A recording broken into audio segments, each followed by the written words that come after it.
কাণত ধৰিছে, আঁঠু কাঢ়িছে। এওঁ লখিমপুৰৰ কাকৈ ৰাজগড়ৰ ৰাহুল তাঁতী।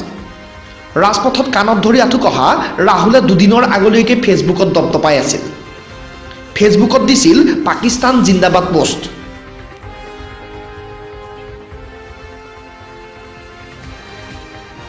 দুদিনৰ পিছতে এই দুৰ্দশা 22 বছৰীয়া ৰাহুলৰ। আৰক্ষীলৈ বাট নাচাই লখিমপুৰৰ বজৰং দলৰ সদস্যই ঘৰৰ পৰা ধৰি আনিলে ৰাহুলক। আৰু তাৰ পাছতে এই ৰাজহুৱা শাস্তি।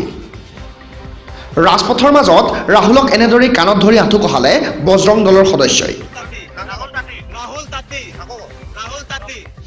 ফেচবুকত দপদপৰ ৰাহুলে ক'লে, পাকিস্তান মুৰ্দাবাদ, হিন্দুস্তান জিন্দাবাদ।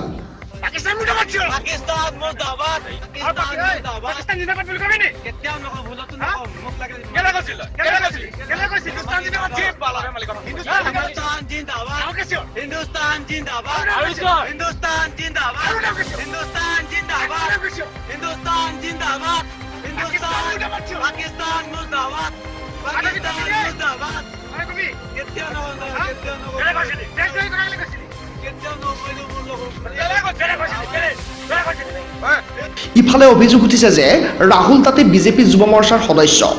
সেইবাবেই আৰক্ষীয়ে পাকিস্তান মুৰ্দাবাদ পোষ্ট দিয়াৰ পিছতো গ্ৰেপ্তাৰ কৰা নাছিল ৰাহুলক।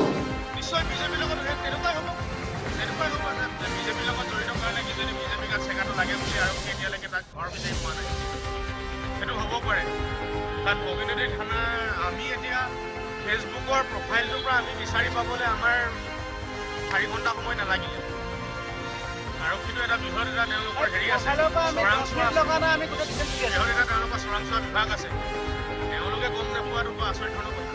সম্প্ৰতি উত্তৰ লখিমপুৰ থানাৰ আলহী ৰাহুল তাঁতী।